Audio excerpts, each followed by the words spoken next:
Olá! Estamos de volta com o seu podcast As Cunhãs, aquele podcast que fala de política do Ceará, do Brasil, do mundo, porque agora nós somos internacionais, que nós fomos a Sobral. E cuide, Trump, porque senão a gente também vai lá. Pois é, estamos de volta com As Cunhãs, vocês estão vendo que é diferente, que sou eu que estou apresentando, né? Inês Aparecida. Camila tirou uma semaninha de férias porque merece. Camila tem filho adolescente que dá assistência, né? Companheiro B. Fui dar uma volta no Cariri, menina. Olha, morrendo de inveja, minha terra. Maravilhosa. Pois estamos 3 mulheres, né? 3 mulheres, não interessa. Tem mulher aqui hoje. Eu, Emily Rebouças. E aí, Cunha, mulher, ainda bem que não foi eu que faltei dessa vez. Toda vez quem falta sou eu, né? Viajo sou eu. Mas dessa vez, ó, vou ganhar a folha cheia. O salário cheio, que eu não faltei. Não vai, não. Mas muito feliz de estar aqui, ó, Canto Novo, outro ângulo aqui. Mas queria começar, viu, Inês e nossa convidada senadora Augusta, que vai já ser devidamente apresentada. Estou aqui, ó, com um kitzinho que a gente recebeu, Inês, do festival Bora Fortaleza. Bora. Julho, mês de férias, uma programação iradíssima, que começou agora no dia 4 de julho e vai até dia 20. O Festival Bora é uma realização da Prefeitura de Fortaleza, né, por meio da Secutfor, junto com o Instituto Iracema. E, meu povo, tem programação, porque antes tinham férias na API, tu se lembra? Me lembro, menina. Já palco, nascida, show. era. Mas essa programação aqui do Bora é na Fortaleza todinha. É da Barra ao Titanzinho, sabe? Menino, teve um samba maravilhoso com a Gabi Nunes, lá no Anfiteatro da Beira-Mar. Tem coisa em tudo quanto é rua, tudo quanto é bairro, de A a Z. Bacana. Pois eu deixo aí o convite. Vejam a programação completa no Instagram, o @ é Festival Bora Fortaleza. Viu? Esse fim de semana eu faltei, estava super caseira, bem quietinha em casa. Mas no próximo... Moça. No próximo estarei presente. Pois bora começar. Apresente aí a nossa dica aí. Quem é que está com a gente hoje? Hoje, quem está com a gente, a Ave Marina está muito feliz aqui. Agradecemos muito a presença da senadora Augusta Brito, senadora do PT, ex-deputada e tal, mas quem vai fazer a apresentação formal... Deixa ela dar um oizinho, né? Quem vai fazer a apresentação formal é a Emily Rebouças, mas, senadora, dê o seu alôzinho aí para os nossos ouvintes. Pois é, eu que fico feliz. Eu sou fã, né, das Cunhãs, acompanho já há muito tempo, fico ouvindo os podcasts aí nas horinhas vagas, botando para poder realmente escutar e ver, entender e ficar por dentro realmente dos assuntos que são trazidos aqui por essas mulheres maravilhosas. Então, eu que fico feliz em poder estar aqui com vocês hoje. Maria, a gente agradece demais. Agora, antes de começar, antes de fazer a apresentação da senadora, como sempre, ninguém conhecesse ela, né? Ninguém conhece a bichinha. A gente vai lembrar que vocês, por favor, ajudem a gente. Nós somos uma mídia independente. Vocês ajudam, sendo que a gente tem assinante, sabe? Porque até agora ninguém tem patrocínio, não. O povo tem medo, sei não.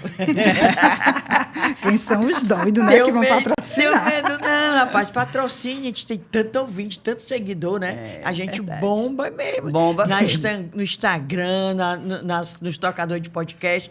Pois é, mas enquanto isso, vocês podem contribuir pelo Pix, por exemplo, ascunhanspodcast@gmail.com. Colabore com qualquer coisa. Pronto, vai tomar 2 cervejas, ou vou tomar só uma, vou deixar outra para colaborar com as Cunhãs. Aquela que vai lhe dar ressaca, não beba não. Faz o Pix para as Cunhãs. Pois pronto, Evelyn, apresenta aí. Gente, é como a Inês disse, Maria, quem é que não conhece, né? Mas vamos fazer aqui um histórico. A Augusta Brito, senadora do PT, exerce o mandato, né, no Senado desde 2023. Ela foi eleita como primeira suplente na chapa que foi encabeçada pelo Camilo Santana, que hoje é ministro da Educação. No Senado, a Augusta atua com bandeiras como justiça social, proteção das mulheres, equidade de gênero e enfrentamento a todas as formas de violência. Ela é enfermeira e bacharel em Direito. Iniciou a vida pública no município de Graça, onde fez história ao se tornar a primeira mulher eleita prefeita em 2004. Foi reeleita em 2008. Em 2013, ela foi secretária da Educação de São Benedito, município lá pertinho, lá do Graça.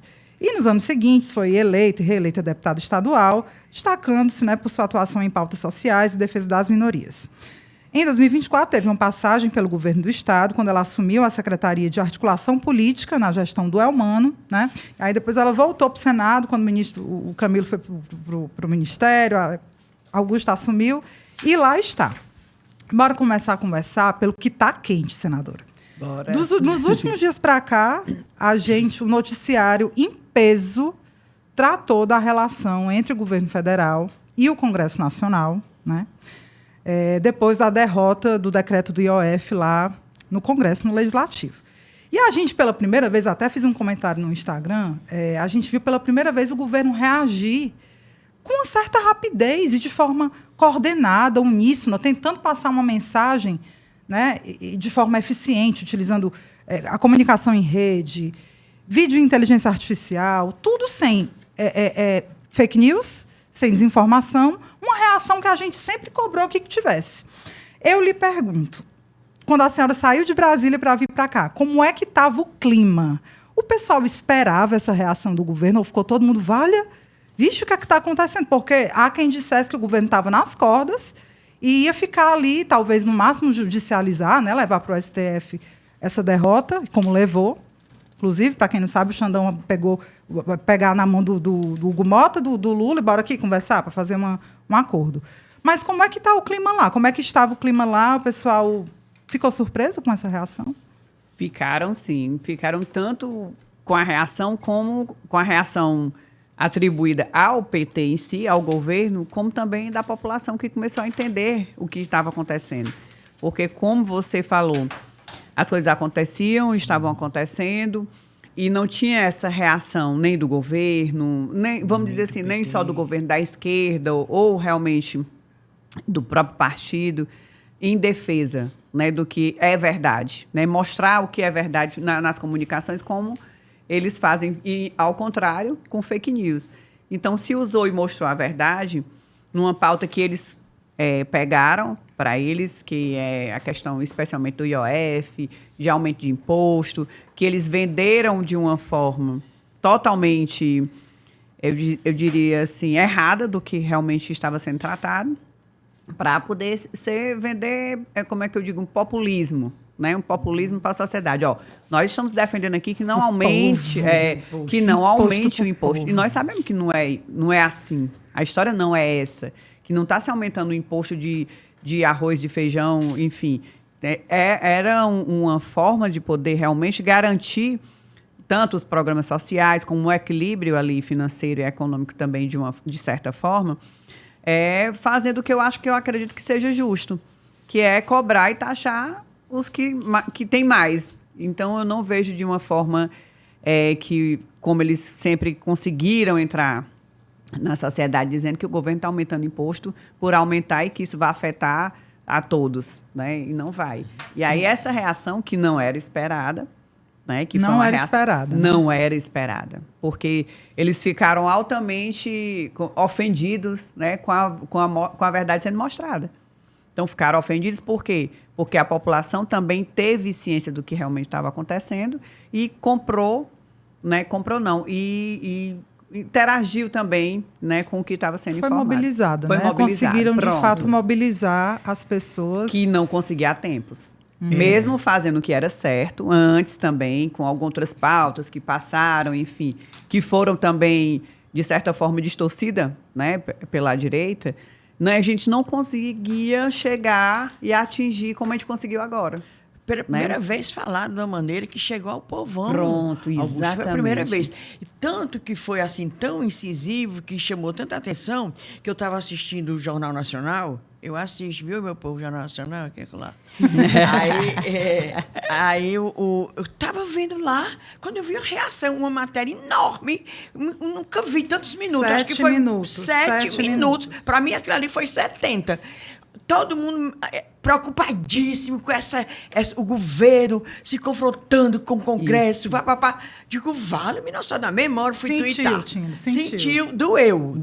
Aí eu fiquei pensando, só faltei perguntar, menino, vocês não se preocuparam do tempo que o gabinete do ódio ficava disseminando, incitando violência, disseminando mentira, nunca tiveram aquela preocupação. Aí agora, que é verdade, aí ficaram preocupados, menino, foi uma coisa assim, nojenta, não tem outra palavra não. Eu também assisti lá no Globo News. Nojenta, não foi a mesma coisa. Assisti no Globo News, eu acredito que um período todo não foi? 70 horas, realmente, só falando sobre Meninas, isso. aí e no Globo News ainda é pior porque tem os comentaristas, total. né? Aqueles comentaristas, parece que estão assim, acompanhando o velório e tal. Isso. É o pior. E segundo consta, não vou dizer aqui nem nomes, que um daqueles comentaristas, a esposa de um deles, é de um desses bancos de investimentos, essas coisas que ia ter se que pagar um prejudicar, IOFzinho mais ter que pegar alto, um né? IOFzinho mais alto, Com tá entendendo? certeza. Ele estava desolado, era uma coisa horrorosa. Horrorosa. Por Eu vi, isso é que eu foi a assisti. primeira vez que o governo do PT e o PT conseguiu chegar ao povo. Fez Por legal isso que aquela doeu. história BBB. Taxação BBB, né? Bancos, bets e bilionários. Exatamente. Aí o que a senhora está achando dessa estratégia, né, de comunicação propriamente Não, dita? eu acho que se continuar assim, mostrando a verdade, né, de uma forma que as pessoas entendam e que chegue realmente nas pessoas que têm para formar sua opinião ou para ver o lado, pelo menos que eu acredito que a gente está mostrando que é certo. Então eu vejo que é a saída, sim. A gente tem que mostrar o que está fazendo. O governo do presidente Lula está fazendo muito, só que não consegue, infelizmente, ainda comunicar como conseguiu agora com essa pauta. Talvez seja a virada de chave que estava faltando para o governo. Não seja nem tanto as ações em si, mas muito mais a comunicação de mostrar o que está sendo feito, para que está sendo feito essas propostas que chegam no Congresso, o que é que vão atingir, enfim, para deixar as pessoas também terem a percepção e entenderem o outro lado do que estava sendo tão bem comunicado de uma forma de fake news. Agora não, agora com a forma realmente verdadeira. E Augusta, vou chamar de senhora, não. Não chame não, por Mais favor. nova que eu, 500 anos. Não, mas não... Então, como é que você está avaliando agora esse papel da comunicação institucional do governo? Está achando que assim está botando contra pobres, contra ricos e tal? ou agora que o caminho está certo mesmo? Que é que Não, você eu acha? acho que o caminho está certo. Eu não vejo nem assim que a gente tem que vender essa disputa rico contra pobre. Os pobres nunca vão ser contra os ricos, né? Então, rico contra pobre, que é uma coisa que ele já tem, já não precisa ninguém ficar botando. É eles contra nós, na verdade. Não é o nós contra eles. Exatamente. A lógica é diferente. É os ricos contra os pobres. Isso mesmo, exatamente isso. Não é pobre contra rico, Não é e não vai ser. E a gente ficava sem entender como é que a gente vê uma pessoa que vive do Bolsa Família, ou que conseguiu uma casa do Minha Casa Minha Vida, e defender com tanta força a questão da direita, do Bolsonaro, o que eles estão pregando. Isso aí eu não digo que é... Eu nem julgo, nem culpo essa pessoa que está pensando dessa forma, ou que está defendendo dessa forma. Porque isso aí foi uma imposição, com certeza, de quem ele ouviu, que é o rico, ele quer ser rico. Quem é que quer ser pobre? Né? Assim, você é pobre não é porque você escolheu ser pobre. Você quer ser pobre, mas você quer um dia sonhar, quer ter também, quer comer melhor, quer viver melhor. E aí ele vê isso em quem defende a quem? A essa elite do bolsonarismo. Aí, muitas vezes, ele pensa que se fizer isso também... Esse é o meu pensamento, né? Eu estou arrumando aqui uma justificativa para que isso aconteça. Que não tem, mas a gente vai... Ele acha que se fizer isso também, da mesma forma, pode ser que ele mude de vida. E a gente sabe que não, né? Infelizmente, não é assim, muito pelo contrário. Eles não querem a gente pensando, eles não querem as pessoas tendo oportunidades. E isso, assim, é muito importante que isso seja pontuado, porque isso precisa, na minha opinião, ser calibrado nessa campanha. Porque eu estudei muito a comunicação de extrema-direita no doutorado, e assim, um dos méritos que essa galera conseguiu fazer, que bate muito com seu ponto de vista, é reverter assim, o significado. O Bolsonaro não usava a palavra pobres. Era o trabalhador, era o cidadão de bem, era o cidadão direito, que trabalhava, honesto, de direita. Essa era a noção de povo que ele mobilizava. Então, ele consegue inverter, é como você falou, as pessoas já não se veem mais como pobres, elas melhoraram de vida, elas não se veem mais como lascadas. Muitas delas têm filhos na universidade, melhoraram de vida, ascenderam dos governos Lula para cá. Né? Então, assim, ela se vê como classe média, ela consome, ela toma a cerveja dela, ela consegue ter um lazer.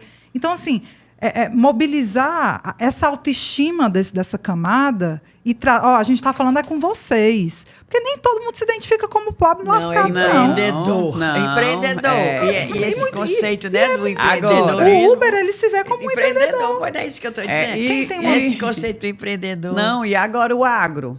Se você tiver uma vaca dando leite, você já é a pessoa do agro. E o agro resolve todos os problemas. Não sou contra, não, porque eu sou a favor. Claro. Eu sou a favor, realmente. Ai, pois eu também sou. Plantei 2 pés de coentro. Pois é, olha aí. Você tá olhador. Coentro e manjericão. A minha jiboia também tá boa. Duas coisas que eu amo. Coentro e manjericão.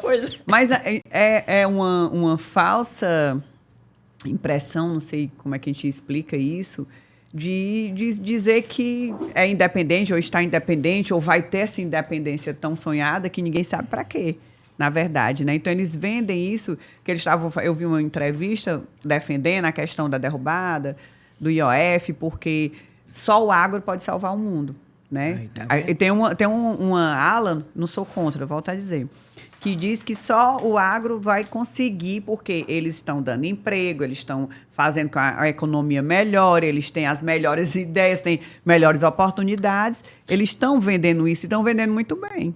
Exatamente. Né? O discurso neoliberal ele foi introjetado mesmo pelos pobres. Né? As pessoas se identificam. Aí você mistura esse discurso, que também vem por parte das igrejas evangélicas, aquelas que pregam a igreja da prosperidade. Aí pronto, dá isso aí. Aí vem aquele falso moralismo que é do conservadorismo. Né? Também aí outro componente. Vem exatamente, porque só quem é certo e correto é quem é conservador. Isso. Quem é cristão é quem é conservador. Uma pessoa que não seja, ou que não é um cristão que possa viver. Então, são essas coisas que vão sendo botadas, eu acredito, assim, de uma forma muito forte, porque não é fraca, porque contamina muita gente. Sim. Que aí vem as defesas no próprio Senado Federal, de pautas, né, conservadoras, como se fosse a única pauta do mundo para resolver tudo. Então, aí vem aquelas pautas que a gente sabe que são populistas, né? Eu acho que é essa palavra, assim, que são populistas, que uma grande massa da população já comprou aquela ideia como. Então, se eu for uma conservadora raiz, eu tenho que ficar na minha casa e só ali cuidando do meu filho, etc e tal, eu estou certa, correta, eu estou no mundo, eu vou ser feliz. É a pauta do aborto conservador. Pronto. Então, tudo está se falando de energia solar. Aí eu vou falar de quê? Do aborto. Porque é uma pauta que vende bem para a população. Quem é que quer matar criancinha, etc e tal. Então, da forma que é exposto, né, que é vendido, tem um apelo, né? Esse apelo é muito forte. Não que a gente tenha que comunicar apelando. Obviamente, eu não concordo com isso, né? Mas essa forma que foi feita agora, mostrando bem mais claro que atingiu, realmente falando, né, dos 3 Bs. Bilionários e bancos. Eu acho que é uma forma que pode dar certo, com outras pautas, com coisas que a gente quer realmente comunicar. Só fazer uma complementação ainda sobre esse tema. A menina, o que eu fico mais pé da vida é assim, povo, tudo como tu disse, Inês, horrorizado. O discurso nós contra eles, botando o povo contra... Como contra se durante 4 anos... Não, surgiu agora, né? O discurso, esse embate nós contra eles, ele é tão velho quanto a política. Ora, lembra do Collor, caçador de Marajá. Esse discurso é mais velho do que a política. Se duvidar, ele mobiliza, ele faz parte da retórica, da discussão política. Só muda de governo para governo quem é o nós e quem é o eles. Né? No governo Bolsonaro, o nós posições. Era o cidadão de bem da direita, religioso, cristão, conservador. Todo o resto era inimigo. A esquerda, a ciência, a cultura... Essas elites, né, que eles consideravam as elites, eram os inimigos. Isso aí não era o discurso nós contra eles, não? Quando ele pegava e escrotizava aquele congresso. É isso que eu estava dizendo com a matéria que saiu, que o Sistema Globo, do Jornal Nacional. Sim. É isso que é um absurdo. Não, nunca se preocupar, não. Se for eles fazendo, é o certo. Pode. Ai, gente, é o certo, agora é o que tem que ser. Essa história. É cansativo. Falou a palavra certa. Contra mostrar, eu acho que está pouco, tem que mostrar mesmo o que é que esse Congresso faz. Não é todo Concordo parlamentar, plenamente. não. Não é todo, não. A gente, aquele Congresso, vamos tocar fogo, soltar uma bomba. Não. Mas mostrar o que eles fazem. A hipocrisia, a incoerência deles, agora mesmo. Todos, esse Hugo Mota, homem, pra eu ter abuso. Ele não vai dormir hoje porque eu disse isso, né? É o homem pra eu ter abuso. Eu tenho mais abuso, não sei se é mais dele do que do Lira. Não sei, é assim, sabe? Empatou aquele aí. Eduardo Cunha. Pois é, aí lá, usando o jatinho da FAB pra passear, papapá. Mas é o governo que é um gastador, é o governo que não sabe controlar. Não, eu acho que tem que mostrar mais. Com certeza, com certeza. É assim, corte e gasto, contanto que não mexa aqui no meu. Nem nas minhas emendinhas. As emendas, por favor, não quero nem transparência com elas. Isso, que infelizmente é isso, né? E não podem ser escrutinados e Não questionados, podem não, nem que já ser se veem questionados. atacados. É um Pois ataque é. às instituições. Ai, dentro, Papai Noel. É isso mesmo. Senadora, deixa eu te perguntar aqui, nessa derrota aí do IOF, agora que a gente trocou. nessa derrota aí do IOF, parte da mídia, assim, a primeira reação foi: o governo está perdido, mais uma derrota do governo no Congresso, essa articulação política não presta, papapá. E aí a gente tem que lembrar que o líder do governo é um cearense, José Nobre Guimarães, deputado federal. Eu queria saber, a senhora vê lacunas, a senhora está lá, né, do ladinho da Câmara, lá no Senado, a senhora vê lacunas e fragilidades nessa articulação? O que é que pode melhorar e de onde é que partem esses problemas de articulação? Pronto. Eu não acho que falta articulação, até porque teve toda uma articulação antes de ter dado errado, né, que tanto os presidentes do Senado como da Câmara se comprometeram. Eu não estava presente nessa articulação, mas é o que a gente sabe. Teve a reunião com os líderes partidários, foi negociado toda a história de botar em pauta essa questão do IOF, foi explicado os pontos, foi retirado pontos junto com o ministro Haddad. Fizeram um acordo mesmo Fizeram no texto, um acordo. né? Pronto, é isso que eu sei. Eu não participei desse acordo, mas é isso que eu sei que aconteceu. Então, eu não vejo que a articulação, nem do líder, né, que é o Guimarães, e nem do Senado, que é o Jacques Wagner, foi fraca. Fraco é quem fez acordo e não cumpriu. Né? Como é que você vai... Você não é obrigado a fazer acordo. Ninguém é obrigado a aceitar nem fazer acordo. Mas no momento que você senta e faz o acordo, aí a partir daí você... Para mim, eu me sinto assim, obrigada a cumprir o acordo. Seja ele antipopular, seja ele o que for ruim para mim. Mas se eu fiz e fechei o acordo, eu tenho que cumprir. E o que a gente percebeu foi que isso não foi feito, né? Foi descumprido. Foi descumprido pelos partidos que estiveram lá, os líderes que representaram os partidos. Assim, eu vi de uma forma muito... Para fragilizar, obviamente, eu acho que tem uma intenção de fragilizar o governo do presidente Lula, não tenho dúvida disso, claro. Com certeza. Mas, ao mesmo tempo, eu vejo uma fraqueza também de quem faz o acordo e não cumpre. Por seja qual for o motivo. Seja por pressão popular, seja por pressão de quem for. Mas... também acho muito fraco fazer um acordo e não cumprir. Eu acho que não fica... E olha, eu vou dizer, foi uma votação mulher, 300 e tantos não votos para derrubar, não. contra 90 e pouquinho, assim. Foi não. A favor, foi muito... Acachapante. Toda vida tem que pensar acachapante. Uma derrota horrorosa. A senadora fala que foi fraco, foi quem não cumpriu o acordo. Não, eu acho que foi... Pode dizer a palavra aqui, sacanagem. Não é fraqueza, não. Senadora não pode dizer não, mas a gente pode. Isso aí sim é desonestidade muito grande você fazer um acordo e não cumprir. Inclusive, essa história de acordo, quem fala, quando a gente fala aqui, já umas vezes com o deputado de Assis, né? Ele diz, acordo tem que ser cumprido. Quando a gente questiona, por que botou fulano? Por que não botou fulano do tal, que era do PT História? Blá, blá. Olha, porque foi acordo, e acordo a gente cumpre. Exatamente. Eu sempre soube também disso, que na política, acordo é para se cumprir. Tanto é que, de certa forma, pegou de surpresa, né? Não é, o pobre do Haddad ficou... Pegou de surpresa, porque foi feito todo tipo de articulação. Não faltou, porque se tivesse faltado... faltou a conversa, faltou chamar, faltou reunir os líderes partidários, faltou negociar essa emenda, sei lá, ou tirar isso aqui, que podia ser um ponto... Não faltou.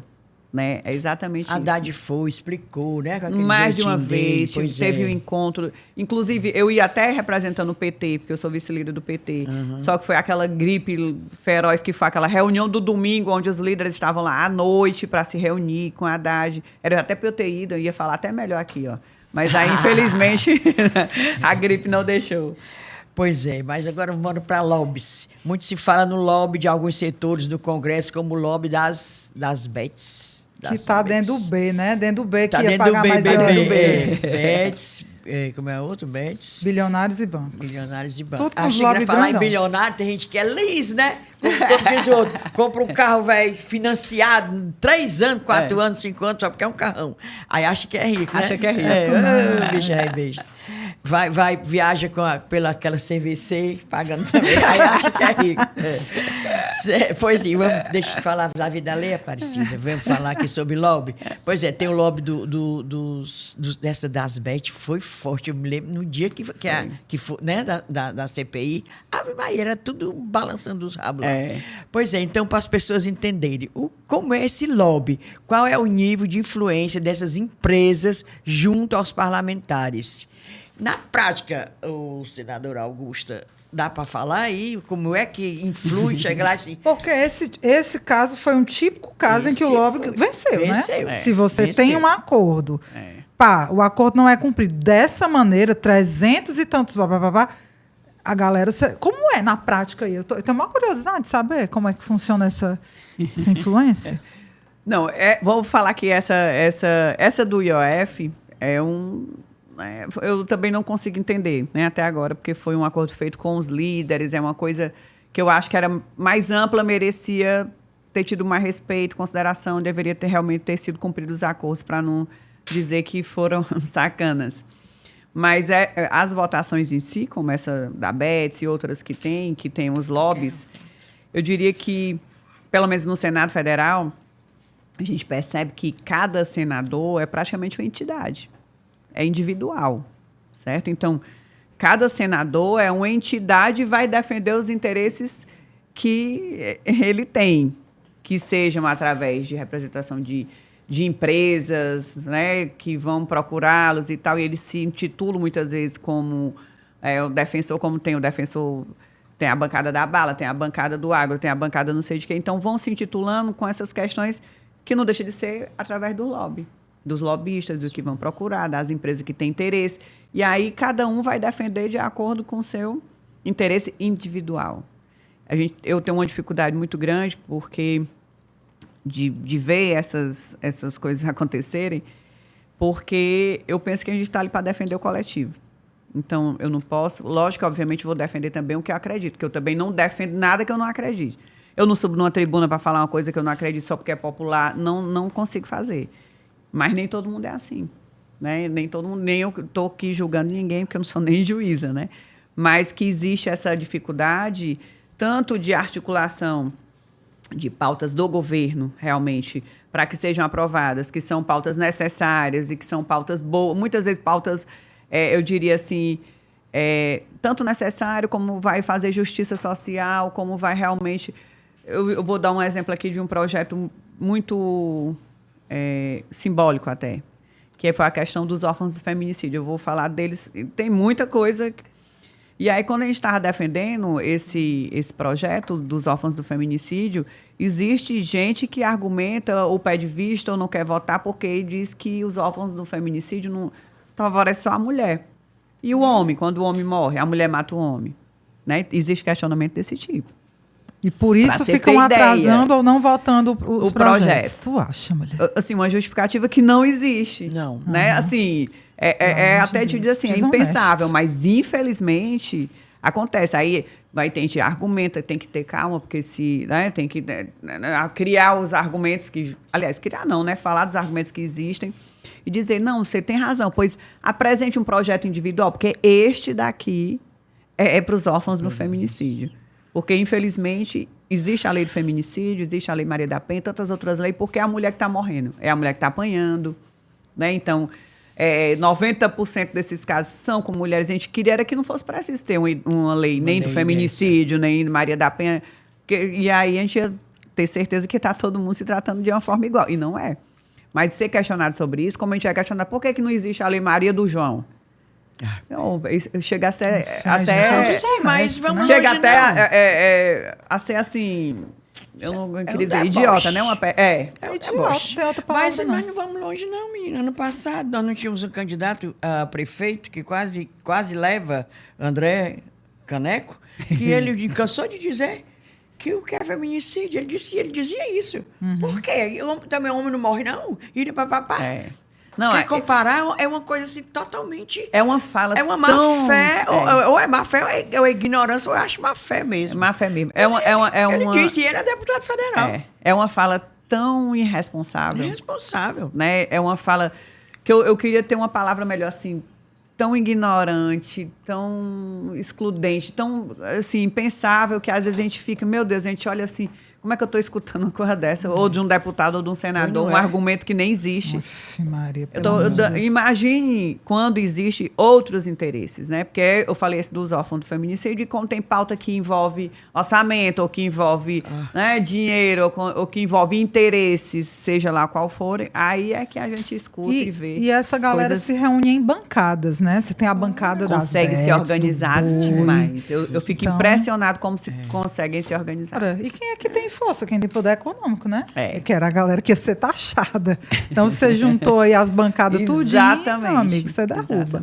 Vamos ver como é que o Xandão vai fazer essa camisa da amizade. Não sei como é que vai sair esse acordo aí. O Xandão tá todo crente que vai fazer. Conciliar, né? O Xandão tá Mas agora o e o Hugo estão falando em diálogo, né? Eu acho que o Xandão deu foi só um tempo, sabe? Assim, vou baixar o fogo aqui deste povo. Eu acho que é que ele sabe que não... Vamos ver. Vai ter, não sei não. Sei não. Na cabeça dele. Mas existe muito lobby. Eu nem acreditava, porque eu presencio, né? Então agora eu sei que tem.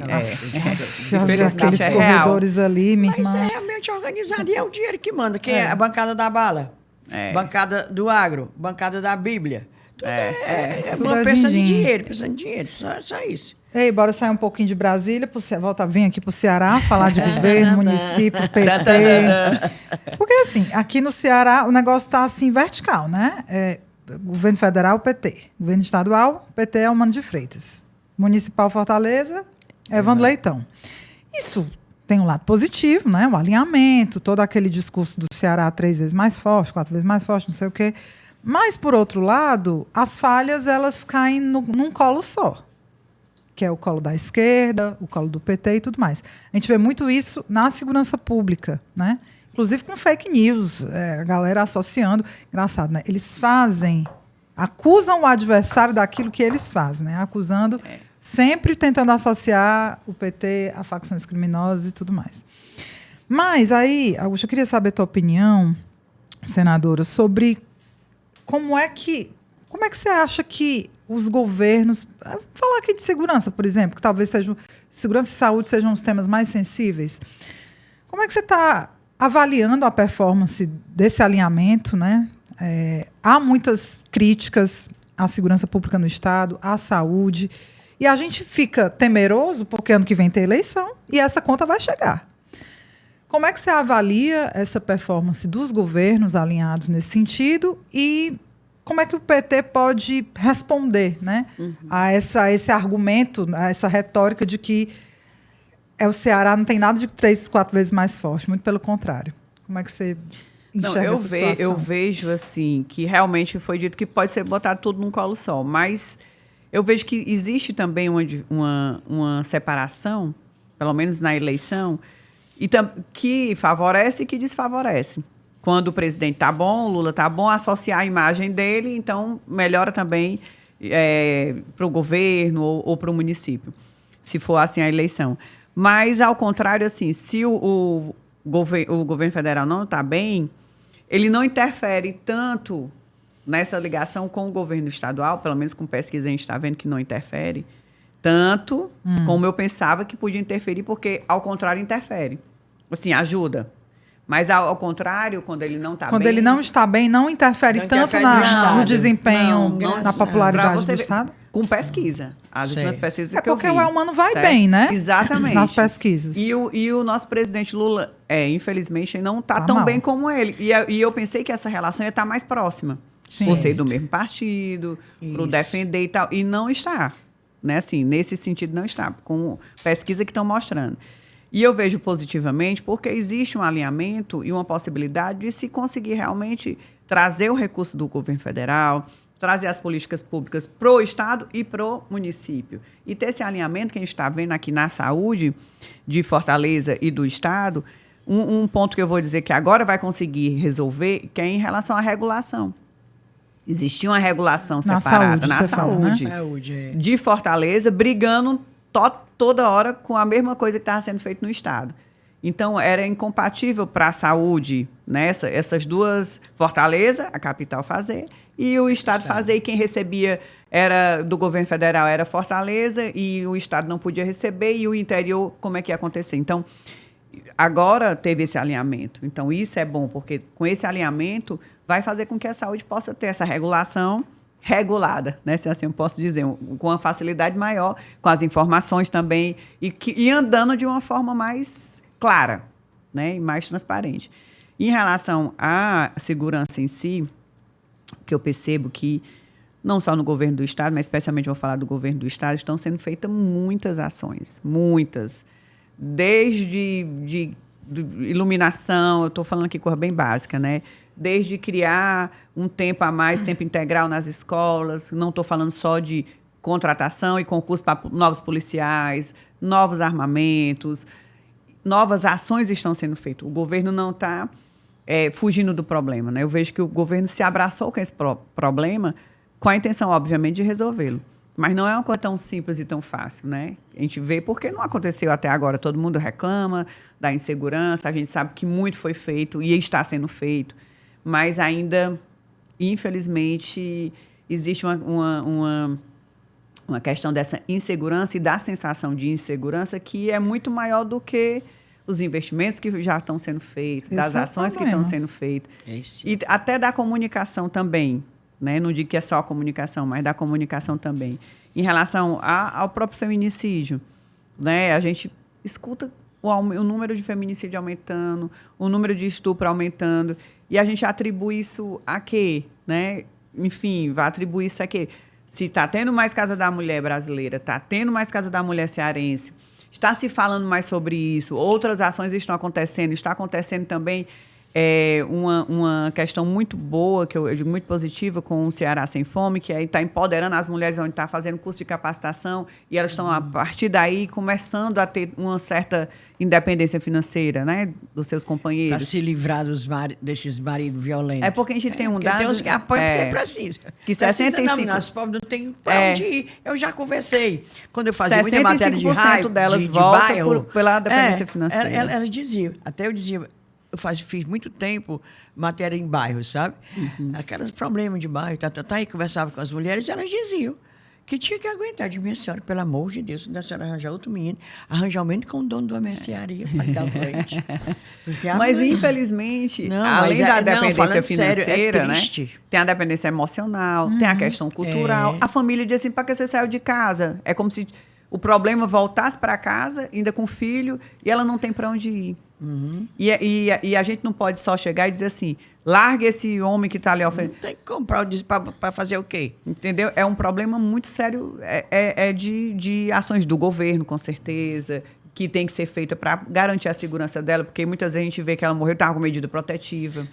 Né? E que segurança é essa que a gente está dando? E que de forma realmente a gente pode dizer que essa mulher está segura se ela denunciar, aonde ela vai poder denunciar, que ela não vai ser questionada. Porque até pouco tempo... ia para uma delegacia e o delegado dizia, não, vai para casa, que em briga de marido e mulher ninguém mete a colher. Mas aí é que tá, as coisas estão sendo feitas, a gente vê investimento, mas os resultados, eles não vêm na mesma proporção, né? Exatamente. E na segurança pública é muito isso. Toda semana é um tribunal do crime que age. Aí o que é que eu tenho visto mais? Prisões. Investigação, prisão e tudo mais. Isso aí tem. Agora, não consegue prevenir. Não consegue. Esse é o problema, né? Esse é o problema. Em 2026... Quem que também já chegou aqui para conversar sobre isso, que o problema não é do Ceará. O Ceará não pode resolver isso. É um problema nacional.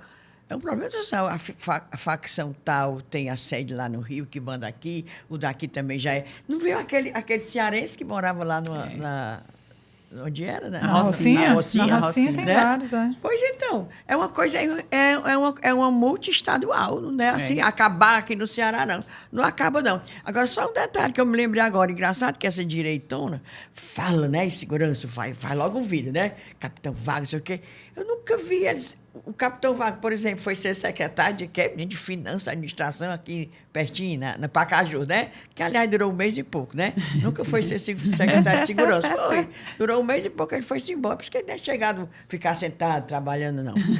Aí, ele não foi. O Aginaldo, o outro valentão, né? O que é casado com a outra que pegou o beco lá, também pegou o beco na Calcaia. É tão engraçado, né, Augusto? Só sabe falar. O menino pequeno, o Roberto Cláudio, para fazer vídeo contra a segurança, Ave Maria, ele faz bem bonitinho, pega o chat GPT. Na época dele não resolveu o problema. Nada, não é, aí nenhum vai. Eu acho engraçado isso. Não, é só um detalhe, só porque eu me lembrei agora. É só um detalhe, eu adoro esses detalhes. É só um detalhe, porque eu me lembrei, aí pronto.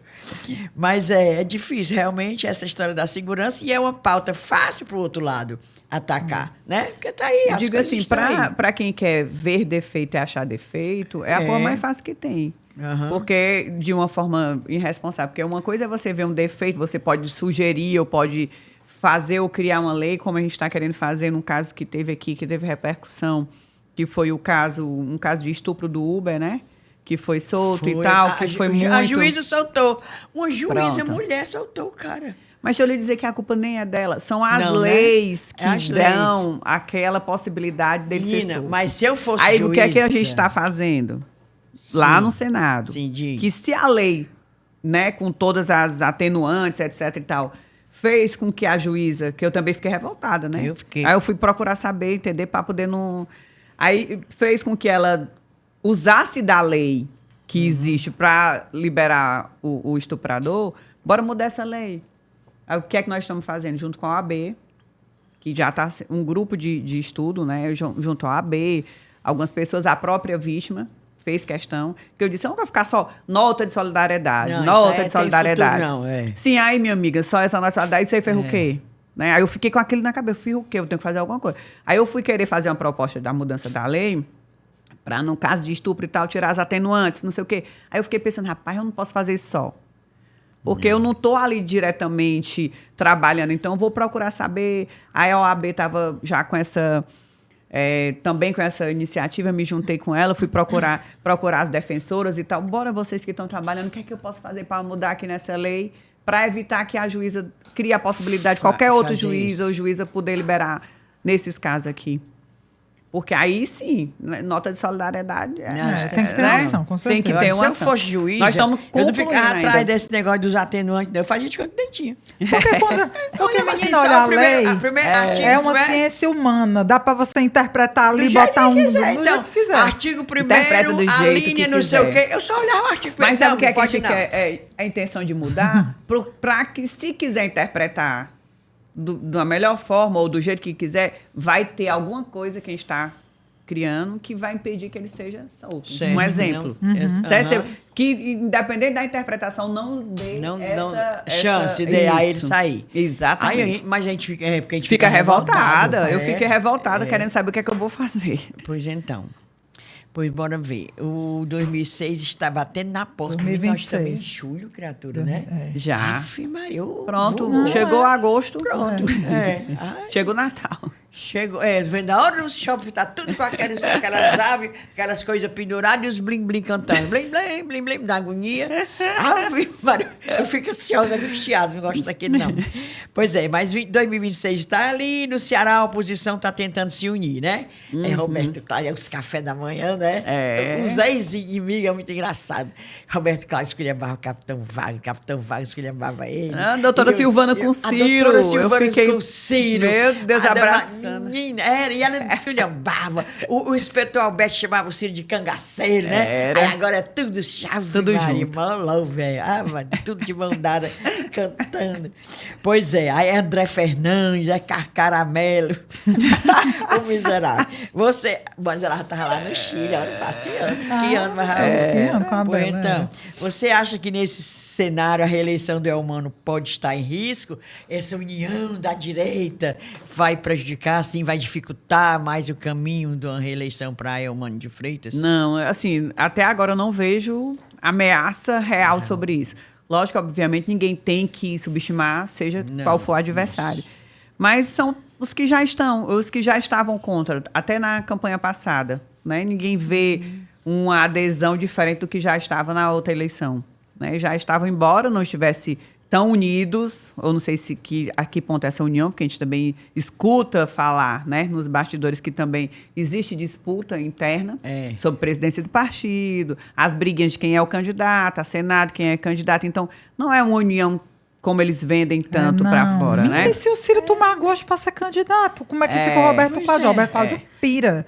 Já pensou a loucura? Era. E eu não digo nem Vai, Ciro, vai, Ciro. Cláudio, né? Eles Não, porque fica vão querer apoiar, né? o Ciro não tá, o PSDB, o quase morto do PSDB não está dando corda para o Ciro ser candidato, né? O Osíris, presidente, o Osíris Neto, fica dizendo que o Ciro é um grande nome e tal. Então, aí a direita aí já está... Né? Não é isso que eu digo, nem eles têm essa união que eles querem vender para fora. Então, não vejo assim que esse grupo que aí está formado, né, ele vá ameaçar, né, a reeleição de um outro grupo que tem à frente aí a reeleição do governador, com o nosso ministro Camilo, com todo o grupo, né, que ainda continua unido às mesmas pessoas. Eu acredito que ainda não tem como botar em risco essa reeleição. Por enquanto, não, né? Por enquanto, não. A gente sempre fala, esse negócio do alinhamento, né? Você falou, deu um dado interessante, que a má avaliação nacional do Lula não tem atingido tanto. Né? Agora, na campanha, as coisas vêm à tona, né?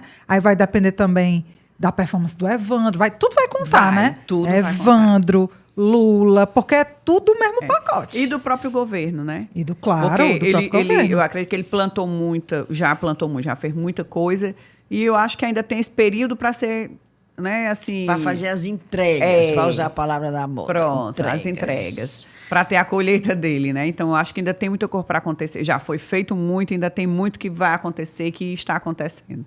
Senadora, agora que bastidores, babados, políticos pré-eleições.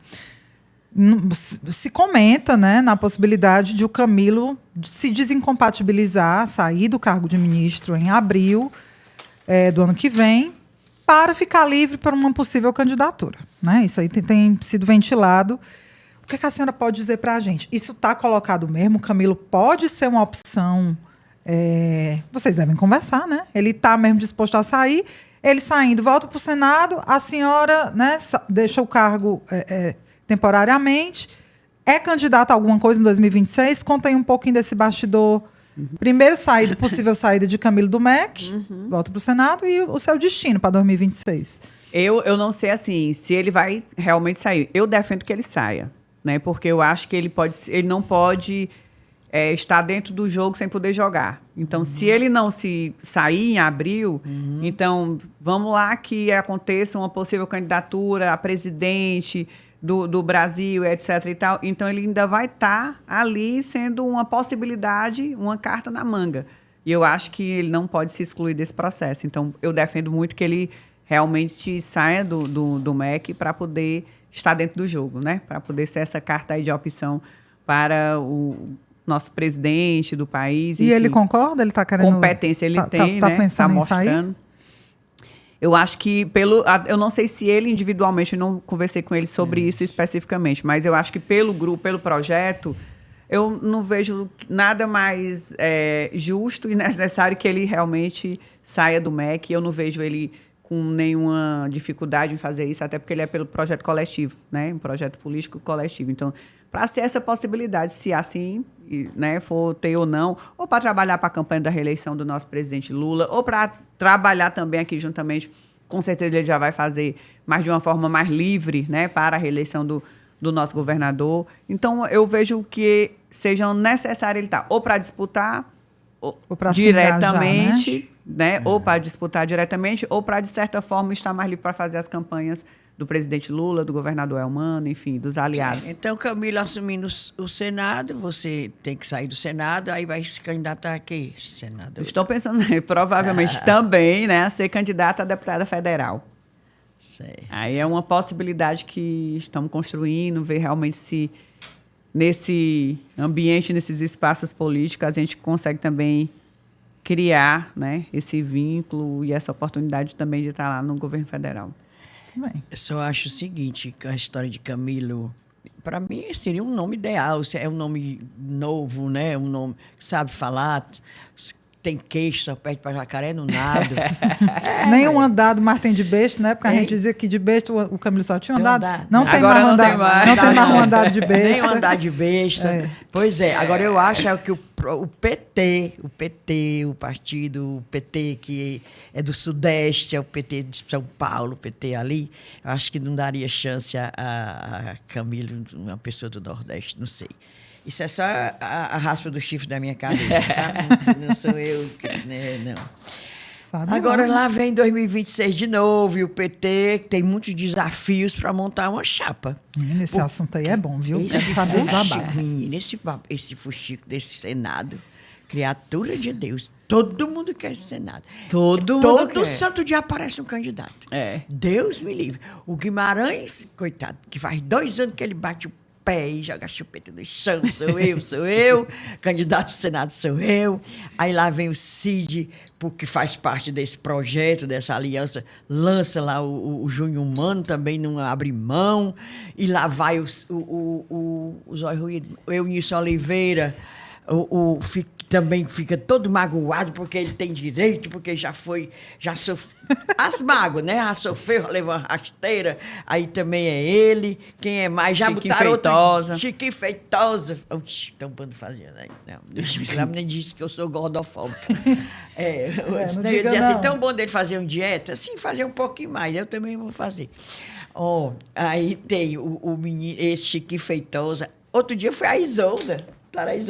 Lembraram o nome da Lembraram o nome da Isolda. Isolda. Lembraram o Tô nome dizendo, dela. Todo dia, quando eu acordo, eu digo, quem será o candidato do Senado Senado de hoje. hoje? Sim, aí fora, tirando as brincadeiras aqui, mas isso aí é verdade, é fato, né? São muitos os candidatos.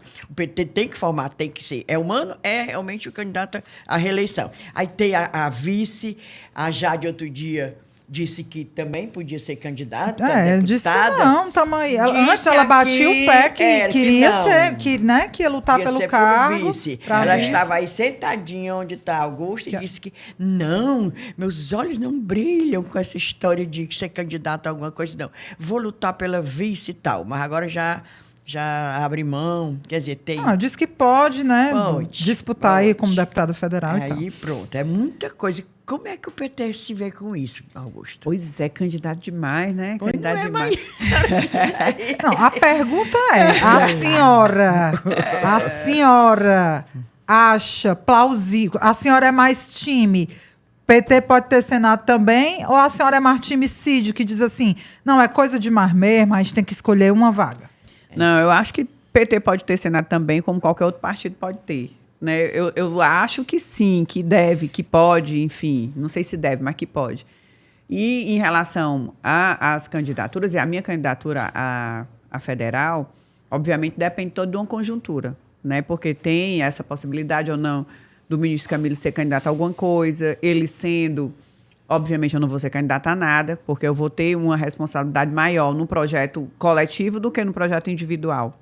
Né? Que nunca é uma candidatura, também vai ser pelo individual, mas nesse sentido também tem muita coisa para acontecer ainda, e muitas indefinições. E essas do Senado, eu tenho certeza que a gente precisa ter, dentro, né, desta aliança partidária, outros partidos além do PSB, além dos partidos que já estão aliados, além do PT. Então, não sei se chegaria ao ponto de tirar ou não uma vaga que possa ser do PT, né? Essa do Senado, especificamente falando.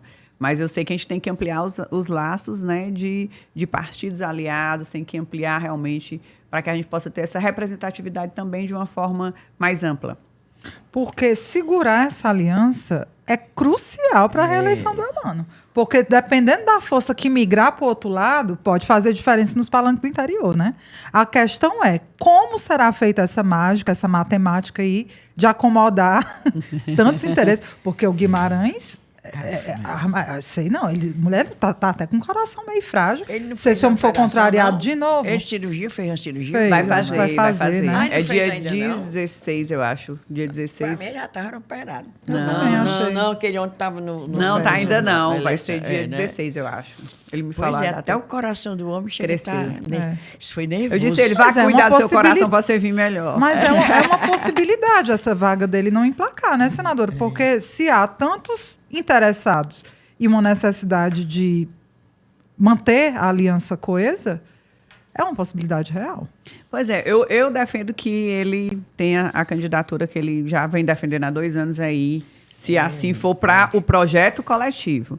Mas eu também vejo ele uma pessoa muito aberta, como ele sempre foi, a esse mesmo projeto que é coletivo. Então, se for preciso que ele retire essa candidatura, se for preciso, né? Eu não acho que ele vá fincar o pé no chão e, enfim, fazer disso uma guerra. Eu não acredito que sim. Né? Não, nem romper, nem se sentir inferior por isso, né? Visto que é um projeto maior, que eu acredito que ele possa defender. Eu vejo ele de uma forma... líder do presidente Lula, então de uma forma maior, né, de uma forma grande, de pensar sempre coletivamente. Não dizendo que ele não possa ser o candidato, né? Para ficar bem claro. 5 minutos para 1 hora que a gente está conversando. A gente não pode deixar de falar no PED, não, no processo de eleição direta de ontem. Nós estamos gravando na segunda-feira, né? Hoje cedo de manhã sai o resultado do processo de eleição direta, né? PED. Do PT. Exatamente. E diz aí, Inês, o resultado? E o resultado foi assim, cabeça, tronco e membros, todo do campo popular, que é o campo encabeçado, liderado por Camilo, Elmano e Evandro. Então, o presidente estadual do PT é desse campo e o presidente do PT de Fortaleza é desse campo. De Sobral também, a Cristiane Coelho ganhou, né? Ganhou. Cristiane Coelho, que estava com a gente lá, quando a gente fez o episódio lá em Sobral, teve com a gente no encontro. Achei ela super simpática. A presidente do PT de Sobral, ganhou fácil mesmo lá. Do mesmo campo popular. E aí, menina, como é que vai ficar isso, né? É um novo domínio, porque o PT, para quem não sabe, assim, sempre teve o grupo do Guimarães como o grupo mais forte. Inclusive, eles conseguiram muitas filiações, né? A Luiziane até reclamou que diabo de tanta filiação é essa? Filiações artificiais, em pouco tempo, dizer não sei quantos mil filiados novos, gente com identificação programática com partido e tal. Tem uma mudança de rumo de lideranças dentro do PT com essa vitória que foi acachapante. Né? Eu lembro por essa palavra. Acachapante. Porque foi uma diferença de voto bem grande, né? Do Conin para presidente estadual do PT no Ceará, o Antônio Carlos municipal em Fortaleza e o menino lá, federal, do nacional, Edinho Silva, né? Não, teve uma união, né, também. Teve uma unificação. Do Guima, né? Do Guimarães.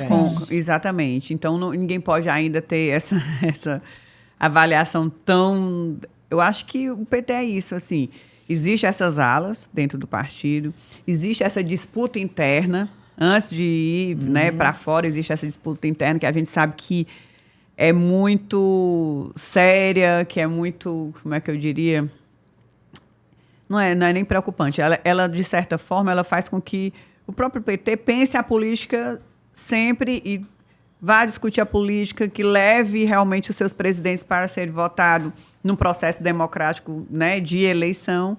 E eu diria que esse processo eu vejo como vitorioso realmente essas lideranças que foram aqui citadas, que estão à frente do campo popular, que é um novo campo. Que quando surgiu, criou-se até um certo incômodo dentro do PT, como se ele estivesse sendo criado para já comprar briga ou já para ir disputar com outros campos que já existem.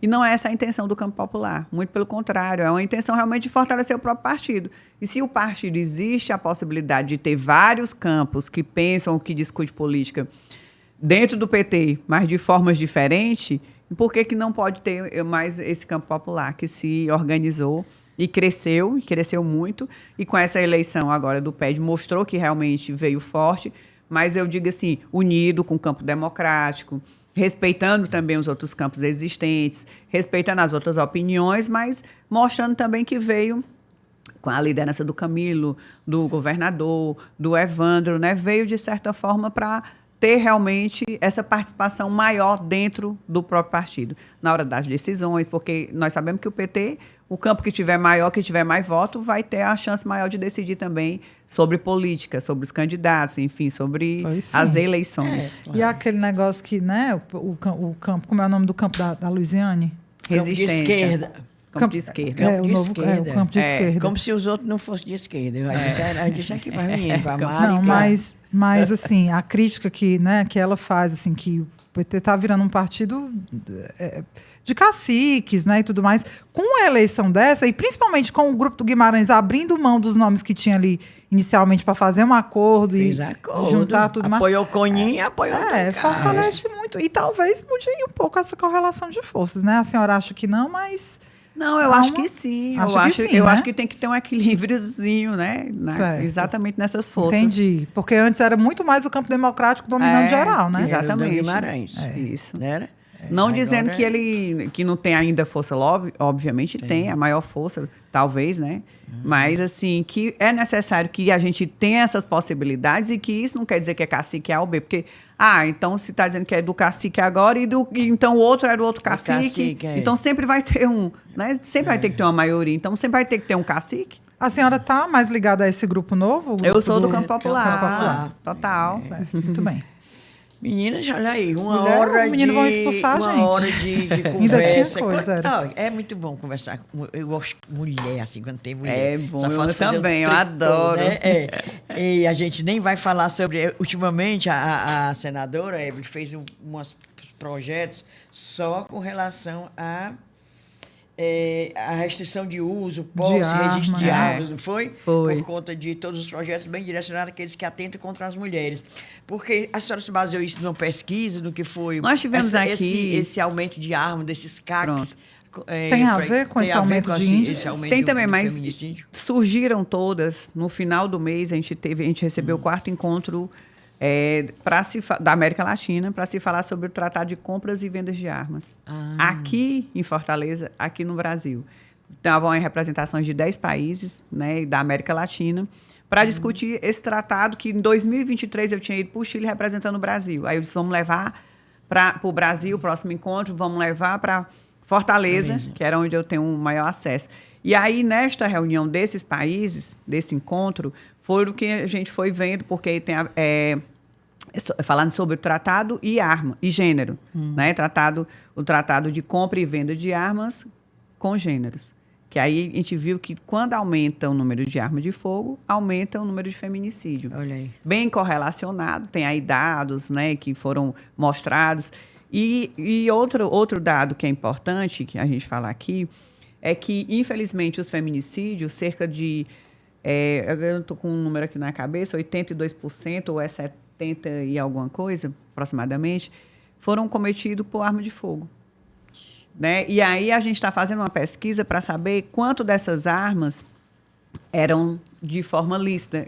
Eles tinham porte daquela arma legal, para que a gente possa provar que se tiver, uma das leis que a gente apresentou, se tiver ou indício de violência doméstica familiar, é isso que a gente está acrescentando dentro, né, da lei já existente, desarmamento, a gente já seja tirado a posse e o porte dessa arma daquele ambiente, né, para evitar que chegue até o feminicídio. Tem outras leis, eu sei que não vai dar tempo, mas depois a gente conversa, eu posso mandar para vocês, que veio desse encontro, né, e a gente apresentou semana passada, porque o encontro foi no final do mês de junho, e muito bom porque a gente vai fazer audiência pública para falar sobre esse tratado de compra e venda de armas da América Latina, que foi o Brasil assinou e o Senado, né, votou, e foi em 2018, né? Foi lá na Dilma, em 2013, ele foi assinado, foi votado pelo Senado em 2018. E a gente precisa ver realmente o que esse tratado traz de responsabilidades do Brasil para que a gente cobre que seja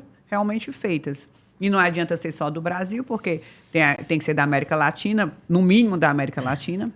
Eu diria que tinha que ser, era uma coisa bem maior, bem mais ampla. Todos os países do mundo, né, eu queria que fosse assim, pela questão das fronteiras que a gente tem, porque são países vizinhos, né? Então, é uma coisa que daria outro podcast para a gente conversar. Não, e só reforçando, como é importante ter representação feminina no Congresso para levar essas pautas adiante, né? Porque senão quem é que vai por nós? Quem é que vai por nós? Ninguém. Tem que ser mulher mesmo. E que defenda essas pautas, né? Que não fica... E aí? Vai ter Discunhã? Mulher, nós estamos encerrando, né? Pois encerrando, porque senão os meninos tem que a gente... Eu tenho cheiro. um Discunhã que é bem rapidinho. A gente teve em Sobral. Nem é desabafo, nem é reclamação. É só uma congratulação. Tem uma advogada sobralense, que é mestre em Direito pela UFPI, a Jéssica Moura, teve com a gente lá no encontro em Sobral. E, assim, é só pra gente... uma mulher de Sobral... A bicha é quente. Ela foi indicada ao prêmio Inovare 2025, que é um dos mais importantes prêmios da Justiça brasileira. E ela concorre com um projeto ESG e mineração, um cordel de responsabilidade e sustentabilidade. É fruto da dissertação de mestrado dela. Ela pegou a dissertação, os achados todos, resumiu, fez um cordel, né, tratando desse termo ESG e mineração. Para quem não sabe, eu não sabia. ESG é um conjunto de práticas ligadas à sustentabilidade e responsabilidade social. E ela vai para as comunidades, levando esse cordel, né, juntando ali justiça, educação popular, numa linguagem didática e tudo. E a bicha está concorrendo ao Inovar. Então, queria congratulá-la e torcer. Pois o meu Parabéns, senadora de licença, é meio chato. O pessoal da Universidade Estadual Vale do Acaraú denunciando que desabou o teto de um laboratório de biologia. E que a reitora disse que é um caso isolado, mas não é. São prédios antigos, eu estou recebendo a denúncia, as pessoas, claro, preferem não se identificar, né? Prédio antigo, totalmente sem segurança e sem investimento em manutenção. O Campus Betânia, por exemplo, que é onde caiu lá, é alugado. Esse Campus Betânia da UVA é alugado, não é próprio. E o Camilo começou a desapropriação e recuou por causa da igreja. Acho que deve ser de alguma igreja, né? E o Elmano deixou parado. Cutuca, manda esse negócio. Camilo criou o camp e nenhum deles tem sede. Ô, Camilo, tu estava enrolando o povo, era? Não, acho. Pois é, os professores não têm aonde trabalhar. A UVA não é respeitada. A UES e a URCA sofrem dilemas parecidos, mas, segundo os denunciantes, a UVA é pior. E esse laboratório caiu o teto. Hoje está aí o meu Discunhã, que é meio chato, né? Mas é isso aí. Fiz minha faculdade na UVA, de enfermagem. Tu foi enfermagem? Na UVA. Olha aí, tá vendo? Isso você lembra das coisas? Se a gente tiver uma pílula aqui, um negócio engasgado, tu sabe? Eu lembro mais ou menos, quer testar? Não, levar uma injeção e por favor, uma injeção sou craque. Eu, bicha carniceira. Funciona uma veia. Pois vamos, cheiro. Tu tem cheiro? Eu tenho, claro. Pois cheiro. Dá os meus aqui. Marla Moniz e Felipe, o marido dela. Ela bota o marido para ouvir. A Marla é cunhazete raiz. Ela quer um rosário de beijos. Pois eu mando um rosário. Tá aí, ó. Cheio. Fábio Pinheiro e Alana Aragão, lá de Sobral. Úrsula Nóbrega, ela é de Mauriti, mas também fica Mauriti e Sobral. Mauriti, que é no Cariri. Marcelo Viana e Andresa Coelho, que ela sugere um quadro fixo sobre Sobral. Olha. Vamos Sobral. Devia vender a autoestima assim nos frascos, né? Eu dou maior valor, é massa. Ou cidade massa. E um beijo, beijo, caipirinha, tudo para Pablo Santos, que ele é estudante de jornalismo na Unifor, adora a gente, bichinho. Que bem, olha aí. Tem gosto pra tudo. Pois é bom ter um advogado, sempre bom. Pois tá aí meus cheiros. Eu tô pau-perma de cheiro, tô cheirando embaixo, viu? Vou passar a palavra aqui pra senadora. Eu quero mandar cheiro aqui para todas as mulheres. Quero mandar cheiro cheiro aqui para a uva, para a enfermagem da uva, Olha aí, que tá foi vendo? onde eu fui acolhida. Pro meu querido Sobral também, vou mandar um cheiro, aproveitando aqui Gosta? sua fala. Adoro. Não é? Passei minha adolescência por lá, né? Fazendo a faculdade. Estudava, era. Era, estudava e morava lá. Quero mandar aqui um cheiro muito especial também para minhas 2 filhas, para o meu filho. Eu vi que todo mundo manda o cheiro para os seus filhos. Eu Ora, vou mandar manda. também. Tá certo. Para minhas 2 filhas, para o meu filho. Quero tem mandar um 3 cheiro. filhos? 3 filhos. Eita. Eita danada, né? É. Quero mandar um cheiro também pro meu amor, que estamos aí para dizer que o amor existe. Tudo bem, só love. Amor existe. Só é. love, Um dia só desse love. eu fiz 7 anos de casada, mas eu já vivia 28 de amancebo. Ah. Com 7 de casada. Olha aí, tá Está vendo? entrando na crise eu dos dizendo 7. que eu que ele tava mostrando isso. Quem mostra é ela, meu. Que o amor existe, a prova Pois viva. então, 30 e tantos anos. Só que agora a crise dos 7, que a gente casou, faz 7 anos. Ah. Será que vai ter a crise dos 7 anos? Vixe, Maria, pois eu não vou casar, não, então. Ai, ai, pois é. Então chegamos ao fim, mas a conversa foi boa. Gostou, Foi Emily? ótimo, Gostou? gostei Senadora? demais. Adorei, Agradeço adorei. demais a presença. Ficaria horas. E volte mais. Pois é, a produção desse episódio ficou com Inês Aparecida, Emily Rebouças e Camila Fernandes, apesar Participou, sim. ela deixou as coisinhas dela para ajudar aqui a gente. E a trilha sonora, Tubarão Mulher, tu não não é. pensa não que eu fiquei... Menino, será que a Inês vai saber dizer? Vai, bem devagarzinho. Barroada Gagá, o nome da música, da banda Breculê. Olha, Mas a Camila fala assim, Barroada Gagá da banda Breculê. A Camila diz bem ligeiro, que ela já decorou. Mas é Barroada Gagá da banda Banda Breculê. Breculê. Nas redes sociais, Poxa quem colabora com a gente, quem trabalha, é a empresa Ponto Indie. E lembrando, mais uma vez, ajude as cunhãs, né? A sobreviver. Nem falou do nosso estúdio, mulher, que recebe a gente aqui cheio de chocolate. hoje tá cheio de Edição, chocolate. gravação, né? Simpatia, pró-produções. edição. É Adriano, tudo aqui com a gente. Não é legal o nosso É estúdio? legal demais, Nossa, amei. olha, já tô sócia. Já tô sócia. Amei, Esse amei. estúdio que acolhe a Maravilhoso. gente fica linda. Tu vai ver. Pois então, até a próxima. Vocês assistem quarta-feira e até a próxima semana com um outro convidado, talvez, né? Ninguém sabe. Tchau, Augusto, gente. obrigado. mais Obrigada, uma eu vez, adorei, querida, como viu? sempre. Obrigada, vocês são maravilhosas.